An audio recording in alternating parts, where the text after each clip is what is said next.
Parle, Seigneur, ton serviteur écoute. Lecture du premier livre de Samuel.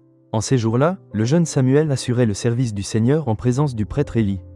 La parole du Seigneur était rare en ces jours-là, et la vision, peu répandue. Un jour, Élie était couché à sa place habituelle. Sa vue avait baissé et il ne pouvait plus bien voir. La lampe de Dieu n'était pas encore éteinte. Samuel était couché dans le temple du Seigneur, où se trouvait l'arche de Dieu. Le Seigneur appela Samuel, qui répondit. « Me voici ». Il courut vers le prêtre Élie, et il dit. « Tu m'as appelé, me voici ».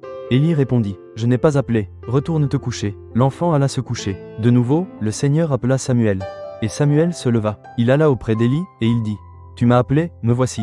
Élie répondit. « Je n'ai pas appelé, mon fils. Retourne te coucher. » Samuel ne connaissait pas encore le Seigneur, et la parole du Seigneur ne lui avait pas encore été révélée. De nouveau, le Seigneur appela Samuel. Celui-ci se leva. Il alla auprès d'Élie, et il dit. « Tu m'as appelé, me voici. » Alors Élie comprit que c'était le Seigneur qui appelait l'enfant, et il lui dit. « Va te recoucher, et s'il t'appelle, tu diras.